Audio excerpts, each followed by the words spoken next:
গত এক বছরে দুর্নীতিবাজদের দেশ বিদেশে থাকা 40,000 কোটি টাকার সম্পদ জব্দের আইনি আদেশ পেয়েছে দুদক। এর মধ্যে দেশে প্রায় 30,000 কোটি টাকার সম্পদ জব্দ করলেও বিদেশে থাকা সম্পদে তাদের নিয়ন্ত্রণ নেই। বিশেষজ্ঞরা বলছেন, আইনি মারপ্যাচে আটকে আছে জব্দের প্রক্রিয়া। তাই দেশের সম্পদ দ্রুত রায়ের মাধ্যমে রাষ্ট্রীয় কোষাগারে জমা করতে হবে। গাজীপুরের শেখ হাসিনার সাবেক উপদেষ্টা তারিক সিদ্দিকের বাগান বিলাস নামে বিশাল বাগান বাড়ি।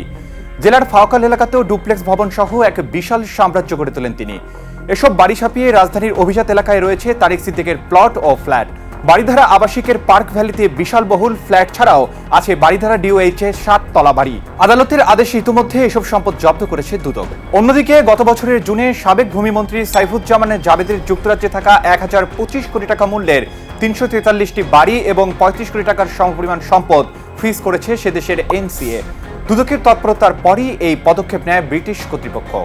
দুদকের তথ্যমতে 2025 সালে বিগত আওয়ামী লীগ সরকারের মন্ত্রী, এমপি ও সুবিধাভোগী ব্যবসায়ীদের দেশে বিদেশে প্রায় 40,000 কোটি টাকার স্থাবর অস্থাবর সম্পদ জব্দের আদেশ দেন আদালত। এর মধ্যে দেশে থাকা সম্পদের পরিমাণ 30,000 কোটি টাকা, আর বাকি সম্পদ রয়েছে বিদেশে। দুদকের সহকারী পরিচালক তানজির আহমেদ বলেন, বিদেশে থাকা সম্পদ জব্দের ক্ষেত্রে দুদকের সফলতার রেকর্ড খুব একটা দীর্ঘ নয়। দুদকের সাবেক মহাপরিচালক মইদুল ইসলাম জানান, কাগজে কলমে জব্দ দেখানো হলেও বাস্তবে সম্পদ ফিরিয়ে আনা বেশ কঠিন। জাতীয় দুর্নীতি বিরোধী সমন্বয় কমিটির সাবেক জেলা জজ ও যুগ্ম সাধারণ সম্পাদক ডক্টর শাহজাহান সাজুর মতে, কেবল জব্দ করলেই হবে না, আইনি প্রক্রিয়া দ্রুত শেষ করে তা রাষ্ট্রীয় কোষাগারে ফেরাতে হবে। দুর্নীতিবাজদের লুট করা সম্পদ রাষ্ট্রীয় কোষাগারে ফিরিয়ে নিতে সরকারের সকল সংস্থাকে সমন্বিতভাবে কাজ করার তাগিদ দিয়েছেন বিশ্লেষকরা।